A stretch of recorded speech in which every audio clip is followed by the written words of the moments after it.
صبح کے وقت فضا میں ایک عجیب سا سکون پھیلا ہوا تھا۔ شبنم کے قطرے پھولوں کے چہروں پر مسکرا رہے تھے۔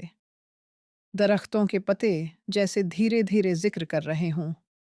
اور پھر ایک چیڑیا بولی، چون چون چون، اللہ ہو، اللہ ہو۔ ایسا لگا جیسے پوری فضا نے ایک ساتھ اللہ کا نام لے لیا ہو۔ ہوا کے جھونکوں میں تسبیح کی خوشبو تھی اور سورج کی کرنوں میں نوری نغمہ۔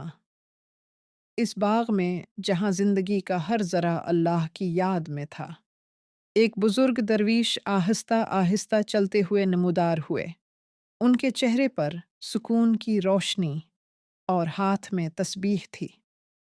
ان کی نگاہ جب چیڑیا پر پڑی، وہ مسکرائے۔ چیڑیا ان کے سامنے اڑ کر آئی، جیسے کسی راز کو کہنا چاہتی ہو۔ درویش نے آنکھیں بند کر کے سنا، اور فضا میں ایک نوری خاموشی چھا گئی۔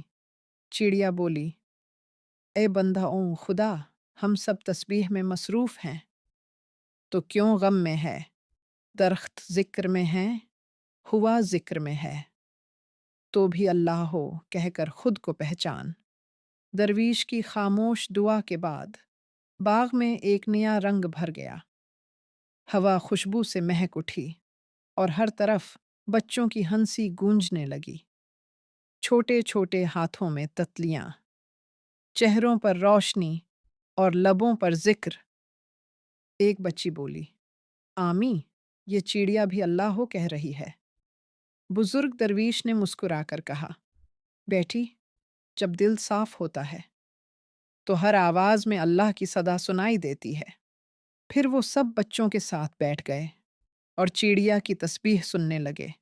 چون چون چون، اللہ ہو، اللہ ہو۔ شام ڈھلنے لگی، سورج کے آخری رنگ باغ میں اتر آئے۔ چڑیا اب خاموش تھی، جیسے کسی راز میں گم ہو گئی ہو۔ بچے حیران تھے۔ درویش کی نگاہیں آسمان کی طرف تھیں۔ وہ آہستہ سے بولے، ہر ذکر کا وقت ہوتا ہے۔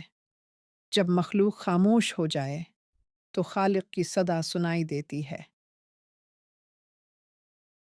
شو اسی لمحے آسمان سے ایک نرم روشنی اتری، جیسے کسی نے اللہ ہو کہہ کر فضا میں نور بھر دیا ہو۔ بچوں کی آنکھوں میں وہ روشنی اتر گئی، ان کے دلوں میں سکون، ان کے چہروں پر ایمان۔ درویش نے سر جھکا کر کہا، چشتی، یہی فنا ہے، جب سب کچھ اللہ میں گم ہو جائے۔ اور پھر چڑیا واپس آئی، درخت کی شاخ پر بیٹھ کر کہنے لگی، چون چون چون، اللہ ہو، اللہ ہو۔ اب وہ صرف ایک پرندہ نہیں تھی، وہ ذکر کی صدا بن چکی تھی۔ رات کی روشنی ختم ہونے لگی اور فجر کا وقت ہونے لگا۔ باغ کے درختوں پر یوس کے قطرے چمک رہے تھے، جیسے ہر پتا سجدے میں گرا ہوا ہو۔ بچے آہستہ آہستہ بیدار ہوئے۔ انہوں نے دیکھا کہ چڑیا پھر وہیں شاخ پر بیٹھی ہے۔ درویش مسکرا رہے تھے، جیسے پوری رات کا راز ان کے دل میں اتر آیا ہو۔ درویش نے دھیرے سے کہا، ذکر زبان سے نکل کر جب دل میں اتر جائے نا، تو انسان بدل جاتا ہے۔ یہی اللہ کی طرف سفر ہے۔ چڑیا نے پر ہلائے اور کچھ لمحوں بعد پھر بولی، چون چون چون، اللہ ہو، اللہ ہو۔ اب وہ آواز صرف بچوں کے کانوں میں نہیں، ان کے دلوں میں اتر رہی تھی۔ اور یوں وہ باغ صرف ایک باغ نہ رہا، وہ ذکر کی محفل بن گیا۔ ہر پتا، ہر ہوا، ہر روشنی، اللہ ہو کی صدا دے رہی تھی۔ اور بچوں کو یوں لگا کہ آج وہ دنیا بدل کر واپس جا رہے ہیں، کیونکہ ان کے دل بدل چکے تھے۔ یہی فنا ہے، یہی بقا ہے، یہی راستہ ہے، یہی سفر ہے۔